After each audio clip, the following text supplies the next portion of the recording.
Welcome everybody to the last session of the day. There's a bit of change of program. So the first speaker will be Professor Riva, and then it will be followed by a lecture by Dr. Godin and then Dr. Bloch. But first I have the honor of introducing our speaker, Rocio Riva, born in Madrid, and she obtained her PhD at the University of Würzburg. She has worked on cuneiform collections from several museums in Europe and the US, and her main research interests are political history of first millennium Mesopotamia, religious and literary texts from Babylonia, and cuneiform epigraphy. And she is currently professor at the University of Barcelona. And I add that she's now doing an extremely interesting project about Babylonian love lyrics together with Professor Nathan Wasserman from Jerusalem, and I suppose that some of this research will be reflected in her talk. So please, Professor Riva, thank you. Thank you very much, and good afternoon. Well, first of all, thanks so much for the invitation. I find it an honor to have been selected to talk in this workshop to commemorate the publication of this paramount book for of Akkadian literature in Hebrew. Today I would like to talk about female voices in Akkadian love literature, to give some kind of context, and then to focus on the divine love lyrics. But before, some words about the problem of studying women. In the ancient Near East, there was not one type of woman, of course, but many. And chronological and spatial differences must be, of course, be borne in mind. A gender perspective, although useful, is, in my opinion, not sufficient to approach this topic.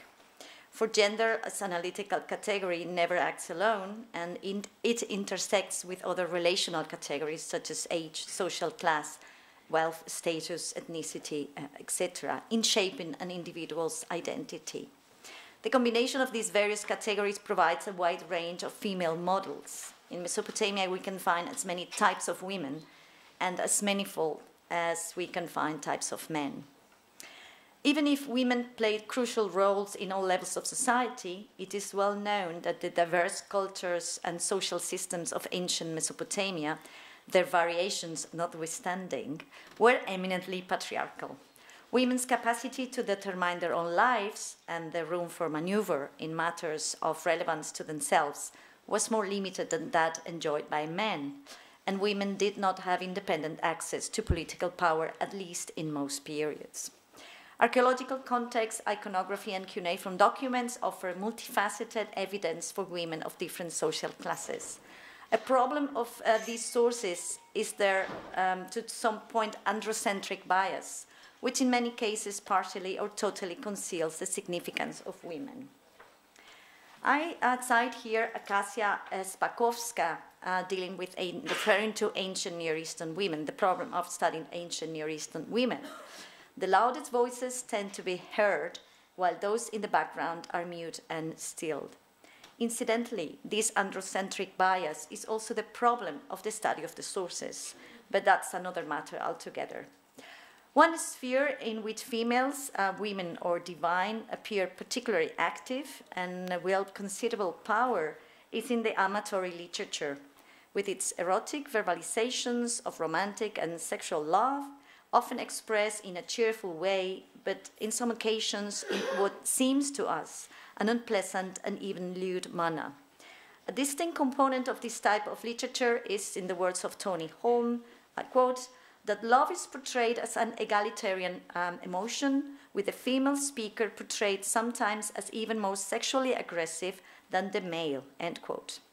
The agency of females in this kind of text is all the more surprising as Mesopotamian love literature can be sexually very explicit, referring to particular actions of lovemaking or parts of the body in a straightforward way, using what seems to us blunt language or blunt figurative language.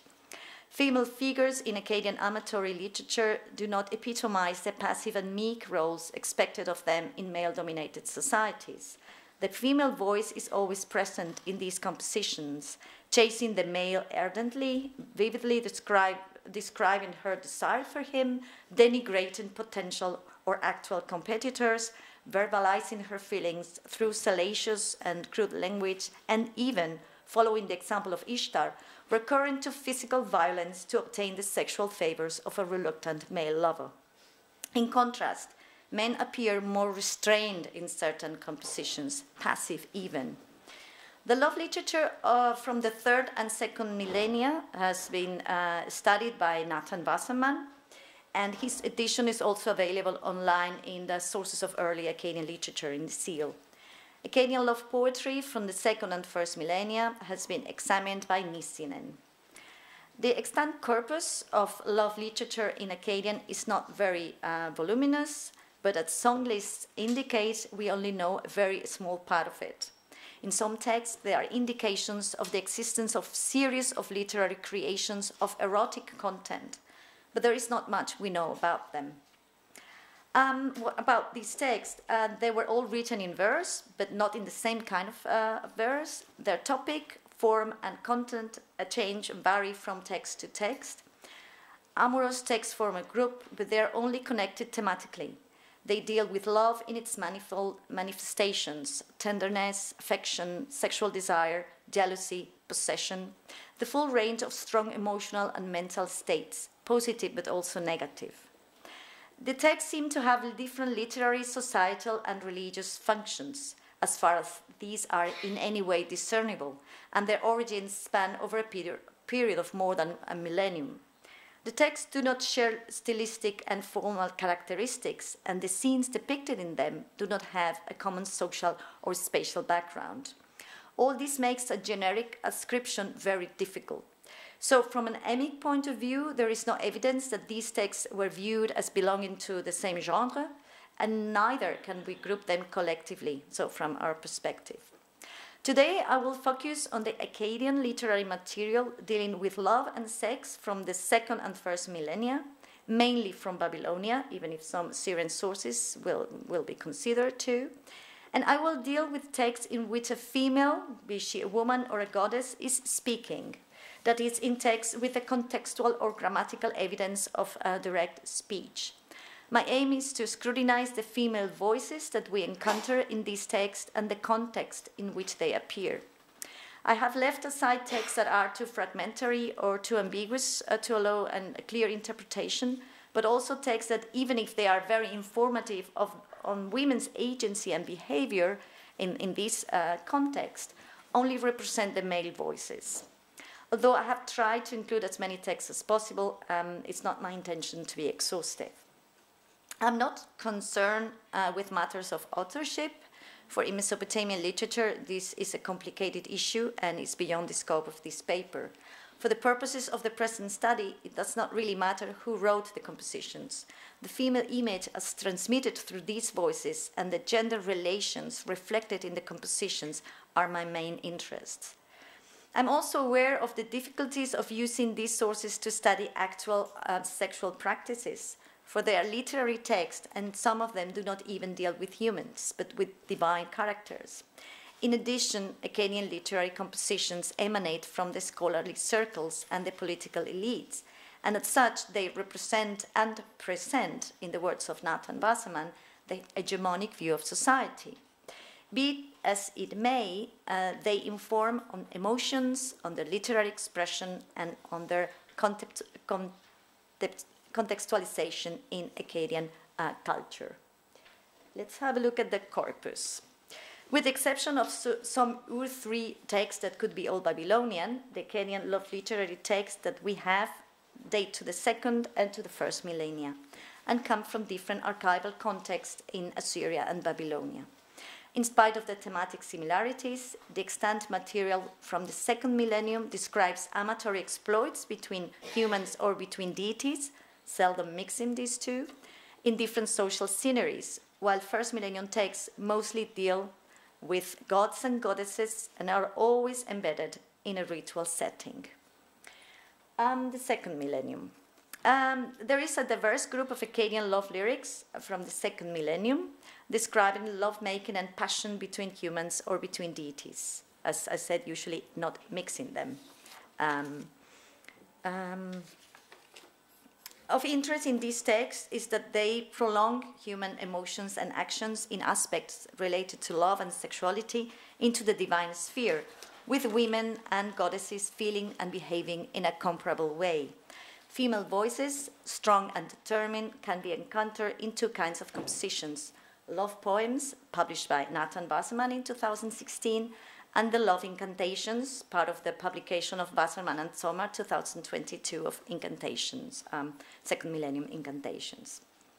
The love poems present different kinds of women in diverse environments and social settings. In some texts, the framework is urban, in others, it is rural. In some compositions, the action takes place in the domestic, presumed female intimate sphere, and in others, it is outside, in the city, in the fields, in a natural, often bucolic setting. In spite of the secular setting of the compositions, as secular as anything could be in the ancient Near East, gods are occasionally referred to, especially Ishtar and Nanaya, the divine patrons of love. We also find allusions to plants, animals, rivers, city gates, objects of domestic use, food and drink, etc.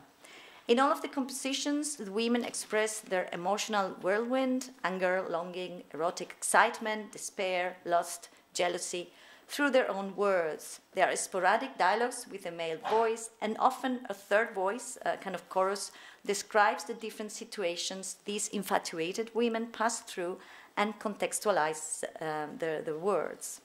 Some compositions are amatory, a few are mildly erotic and metaphorical, while others are sexually very explicit. The incantations, especially the love, sex-related ones, are interesting as they expose the feminine voice, the female agents. The incantations concern amorous and sexual relationships. They do not earmark a menace in a narrow sense, but try to manipulate and control other people's emotions and desire. As other love-related compositions, they are rich in simile and metaphor. Dialogues between men and women are common, and verbal manipulation is widespread.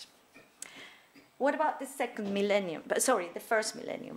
The tradition of second millennium juicy and secular love literature, as preserved in the text just referred to, seems to exist no more in the first millennium. Of course, accidents in the preservation of the tablets must be taken into account, as always in Assyriology. But considering the rich first millennium Akkadian literature from both Assyria and Babylonia, it is strange that no similar texts have been preserved. Leaving aside the divine love lyrics, of which more later, we encounter female voices, for example, in the Neo-Assyrian love lyrics of Nabu and Tashmetu, which forms a poetic composition in which the male and the female deities have a dialogue with each other, very mild and sweet, erotic but very elegantly expressed, with responses by a chorus. The ritual setting is well known. It was presumably performed in Kalach and included the usual set of ceremonial elements, processions of the statues of the deities, the divine bedroom, sacrificial meal, and of course the garden. In spite of the clear ritual setting, it is difficult to say how ritual and poem related one another. We have the same problem with the love lyrics. And we have no similar text from first millennium Babylonia. Now to the divine love lyrics. It is a group of 50-odd tablets, mostly fragments of different sizes, that contain information on a religious ceremony and on the recitations presumably done during its celebration. The first editor, Lambert, named them divine love lyrics. And these names may seem a bit generic and equivocal. Of the divine love lyric tablets, 3 are ritual texts with their agenda and dikenda, and the rest contain literary compositions, the lyrics in a more or less narrow sense, with short incipits and longer recitations embedded in a cultic setting, presumably the developed dikenda. According to Edzard, these texts belong to the most difficult texts in cuneiform literature. Indeed, they present considerable problems in terms of vocabulary and grammar. At present, the amount of sources has trebled in number since Lambert's publications. Nathan Barseman and myself have taken upon ourselves the challenging task of producing a new edition and comprehensive commentary and study of this difficult corpus, and our work is progressing quite well, very well, I would say. I'm always optimistic. It is not certain whether the various fragments form parts of a series or what the precise textual relationship is. In the colophon of one ritual text, there seems to be an indication that it pertained to a series, but as the colophon is fragmentary, there is not much we can say about it. The scholars have heuristically grouped them together because these texts share a common topic, but there are no indications whatsoever that they belong jointly. In fact, they come from different library contexts and different periods. We have texts from the Neo-Assyrian period, from Nineveh and from Assur, from the Neo-Babylonian and Achaemenid periods, Neo-Babylonian from Sippar, probably, and even later, Hellenistic and Parthian Babylon. The love lyrics, the divine love lyrics, refer to a religious festival that took place in Babylon during the first days of Duzu, this is July, August. Imagine the temperature in Babylon in July, August, and a lot of the performance of the festival, in my opinion, should be reconsidered. This is not unusual. From different sources, we know of many festivals which were celebrated daily, monthly, or annually in Babylonian cities around this or that deity. Some of these rituals were well known outside their original place of performance, while others were more circumscribed to a particular place. Yet the divine love lyrics are extraordinary and unique for several reasons. The different archival contexts in which these tablets were kept. We have texts in royal and temple libraries, we have school tablets, we've got commentaries. The number of texts in which they are preserved, their topic, and the language we encounter in them. In the first place, the uniqueness of this group is pointed out by the archival background of the tablets, their diverse provenance and their chronology. We have some 16 texts from Nineveh, presumably belong to the Assurbanipal library.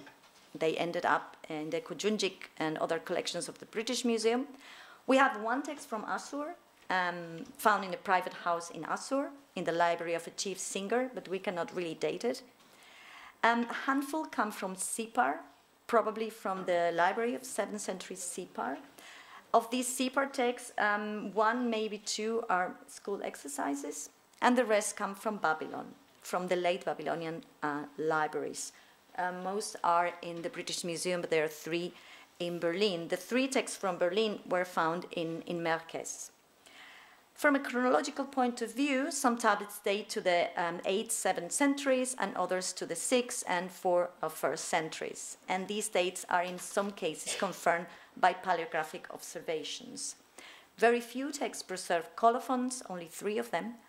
But as most tablets are fragmentary, actually we don't have a single complete tablet. Probably there were more colophons, but they are gone. Secondly, the group is preserved in a significant number of texts, nearly 50, none of them duplicated in the strict sense of the word.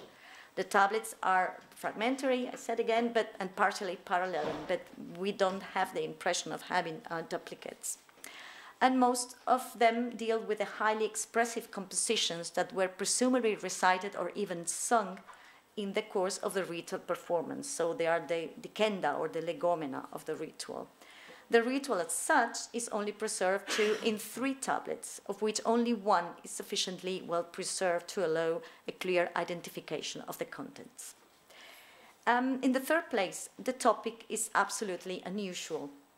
The divine love lyrics deal with the reaction of an aggrieved female deity, Tsarpanitu, when she discovers that her consort, her husband, Marduk, is having an affair on the top of the roof of the temple with another goddess, with the alluring Ishtar of Babylon. In ancient Mesopotamia, there are plenty of compositions celebrating the erotic liaisons between gods and goddesses, sometimes also between humans and deities. Particularly in first millennium Assyria and Babylonia, we have many of such written creations referring to pairs of deities from different temples and cities. A love triangle, however, is never attested in this kind of compositions. Moreover, the main argument of the divine love lyrics is not so much the adulterous love affair of Marduk and Ishtar, but rather the reaction such an affair provoked on the legitimate partner. The expression of Sarpanitu's jealousy and her hostile attitude to Ishtar are the main components of the text. We might feel tempted to consider Lambert's label a misnomer. However, if we consider love as a complicated and multifaceted feeling with its positive and negative emotions and accept a loose definition of the term lyrics, then the label is not so misleading. Finally, the apparently vulgar language in which such feelings are expressed and the crude description of the whole situation is also exceptional. In fact, the most striking aspect of the divine love lyrics is the powerful expression of the female voice, that of Sarpanitu, an otherwise obscure and indistinct female goddess, a rather boring matron in my view, and the apparently lewd manner in which her feelings and her mental state is verbalized. Well, here are some of the very horrible things that Sarpanitu says about Ishtar. We pass to the next slide. Lambert, the first editor of this group, stated that imagery of the boldest kind is commonplace and the eroticism is the most explicit for ancient Mesopotamia. Also, Lake comments, to us it seems incredible that such words should be said in a public religious ceremony, but the specific instructions on the tablet leave no doubt that this was indeed the case. They appear to be spoken on behalf of the aggrieved wife, Sarpanitu, who addresses her rival, sarcastically called girlfriend, to revile her as a whore. Authors have assumed that this kind of language was insulting and vulgar, but there is a lot we do not know about Babylonian cultural standards. We cannot fall into the error of interpreting the text on the basis of our current scale of values, because the specific ritual context in which these compositions were performed must be considered. So probably it was a context in which this language was allowed or ritually allowed. Something about the origin and nature of the ritual and the composition. Probably the origin, we have to look for it in Babylon city, around Turkalama, the temple of Ishtar of Babylon, Belet Babili, which probably belonged to the Esangil temple complex. When and why, we don't really know. The Turkalama existed in the Old Babylonian period, and we also have references to the Turkalama, not only in ritual texts, but also in astronomical diaries and administrative texts in the 2nd and 1st centuries BCE, the Rahimeshu archive. And in these texts, we gain insights about its structure and topography, religious and economic activities, and personal. The origin of the composition must be looked for in Babylon, but we don't really know whether the text we have are as old as the rituals.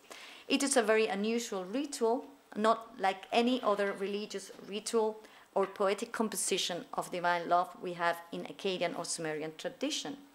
Some passages have elements in the lexicon and subject reminiscence of 2nd millennium Akkadian love compositions, or even, but this is very far-fetched, to Sumerian female disputations, the one studied by Jana Matusak. Where do divine love lyrics come from, and in which context were these texts created, and how can we reconcile the imagery and words with the traditional image of Mesopotamian female characters are questions that hang a bit in the air.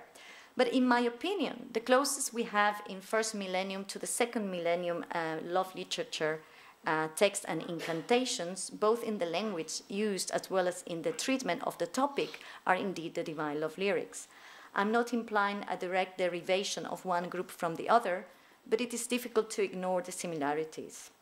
It is interesting that the free and uncanonized literature of the 2nd millennium, typical to love-related compositions, magical texts, wisdom literature, etc., is not so frequent in 1st millennium, when literary forms became more rigid. But yet, the free and daring character of the divine love lyrics demonstrates that also in the first millennium, hidden currents of such literature existed. At any rate, it is hard to fully appreciate the divine love lyrics, their meaning and language, if we do not understand the cultural, social, and ritual setting in which they were embedded. Likewise, we cannot interpret them without considering the context in which they were created, transmitted, and performed. And for the time being, such context is frustratingly elusive. Conclusion. The divine love lyrics were widely spread text, copied and preserved in different first millennium BCE libraries, periods, and cultural contexts. Different tablet formats, different traditions, and different library contexts. The different tablet formats and sizes in the same library context may speak for different kinds of texts. We have commentaries, compendia of lyrics or incipits, recensions, school tablets, etc. How can we explain the presence of these compositions in royal and temple libraries? Probably in the case of Nineveh, they were connected to the interest of Assurbanipal in the restoration of the Turkalama in Babylon. But extramarital affairs of gods and goddesses are not commonplace in Akkadian literature. In addition, consort goddesses like Tarpanitu are usually devoid of agency. Only Ishtar, with her independent character and indomitable sexuality, is erotically active. What we have in the divine love lyrics is absolutely extraordinary. It is a reversal of values and norms. It is a turning upside down of what is socially and culturally accepted. Through their lexicon and symbolic language, these compositions combine diverse layers of interpretation that enable the expression of political contestation, the breaking of cultural and gender-related taboos, and the verbalization of female social subversion through open sexuality, crude language, and strong emotions in a male-dominated world. I follow here Claude Saint-Livre-Chalais in her study of Latin literature, Like Man, Like Woman, and her idea of the dual discourse in Latin literature. She argues that there were two contrasting voices representing women. One combined topoi and binary stereotypes, the traditional voice, and a second one, an individual voice that goes beyond established gender roles and reflects an alternative discourse. The realistic interactions between men and women demonstrated that women and men were not so different. Maybe this second voice is that of Tarpanitu in the Divine Love lyrics and of all the other females who displayed their feelings and emotions in the Akkadian love literature. Thank you very much for your attention.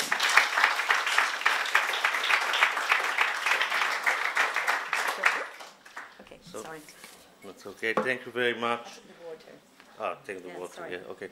Thank you very much, Professor Riva, for this talk, revealing to us, I would say, not only a second voice, but a lost voice that we don't hear that much in our type of literature. So please, questions, if possible. Yes, you accept questions? Sure. Yes, okay. Nathan might answer them as well. Yes, please, Shai. Yeah. Fascinating. Do we know anything about the social status of the women in the second millennium? I mean, the first, of course, were goddesses and so on. You mean the ones in the poems? Yeah. Well, they are like different kinds of contexts. That's the very surprising thing. But some of them are like at home, like doing like kind of these maintenance activities, so typical of women. But others seem to be like from higher social classes. Others are from lower social classes. So they're really very, very manifold in their social background. So.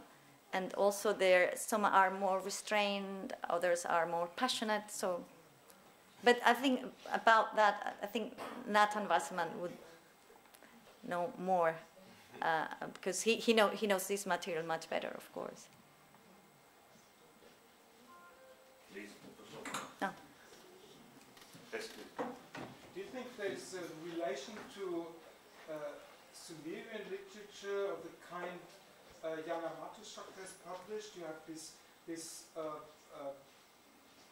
female dialogues with a language which apparently has this bad character as you talked about? Well, there is similarity, but it's very difficult to explain the gap between these Sumerian texts and these compositions. I mean, I'm not assuming that the Divine Love lyrics were compositions of first millennium. Probably they were older, but they already existed in a like definitive form in the 8th century. So they were in Assyria, in the Assurbanipal library. So they were probably already existed in Babylonia before. So maybe they are second millennium compositions, but we don't have any exemplar from the second millennium. Yet I feel there must be some connection because that's the closest we have. So women saying horrible things about each other, we have in these Sumerian dialogues and also in the Divine Love lyrics and in some of these Akkadian love compositions of second millennium, but not so extreme as here. There must be, it seems there is a link, but we don't know how to prove it. That's the tricky part of, I think. Yes, please, Professor Rabush. Can you comment, or do you have any comments on the rituals in the love? The rituals.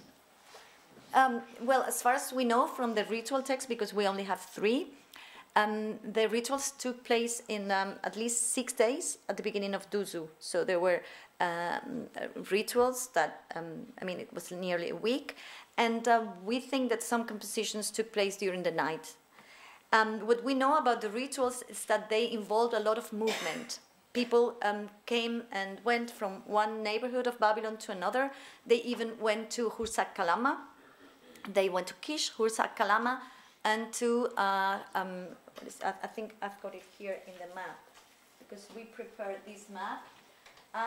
You see the different points we did here in this map of Babylon from Peterson. It's, we adapted. You cannot see it very well, but there are the different temples mentioned in the text, and also here in green is the, well, what we think is a garden, maybe the famous juniper garden of the late text, but I mean, after the word garden is broken in the 3 instances in which we have that. So I would like to read Shin Li, but you cannot really read it. But there are also references. They go outside of Babylon. They go to Kish, Hursak Kalama. They go to Kuta, and they go to a place called Karbel Matati, which was located, I think, somewhere upstream of Babylon. And the interesting thing of these places, they all had temples of Ishtar. So maybe, but that's the supposition, there was some kind of, well, we call it romeria in Spanish, you know, when you took the saints from one village to the other, and maybe there was something going on that involved participation of the different Ishtar temples. But of course, that's just maybe a wild idea because we don't have an evidence. But it's surprising that in these 3 places, you also have cult centers of Ishtar, and the whole thing is about Ishtar. So maybe there was, in any case, there are lots of movement and lots of participants. You have, of course, Asinus, you have Kurgarus, you have musicians, you have Rabbanes, you have gardeners, and you also have the population of Babylon that are addressed to by Tsarpanitu. So it's a bit, I don't know, something like a carnival thing, or... but very lively and very, very strange for what we are used to in other rituals. Thank you. Thanks. Any more comments? So actually the elephant in the room, so to speak. What about temple prostitution? I mean, you know, you can't avoid this. Yes? I'm sorry, but... Well, I don't really know. There is a text in which there is it's fragmentary and very difficult to understand. But there is a reference of the temple personal of Etur Kalama, and then in a broken context, a reference to 2 shekels of silver. And when I edited the text, it's in Iraq, 2018, I think, or 19. I hinted the possibility that 2 shekels is in the literary text the price of a prostitute. So maybe there was something to do with that. But because when Ishtar is around, there's always some sexual activity going on. I mean, it's not, you cannot deny. And maybe that has something to do. But in this text, there's nothing, apart from what Sarpanito says about Ishtar, that I didn't have time to mention, but in one of the second millennium love poems, there is a reference to Ishtar having sexual intercourse with, is it 50 young men or 50 young men? And near the city gate, or near the wall, under the wall. And in the Divine Love lyrics, Tarpanitu, she insults Ishtar saying, well, you are, well, with other words, saying you are constantly having sexual intercourse with many men. So, yeah, maybe that's the background, but we don't really know for sure. Let us take time, Rocio. Thank you. Thank you.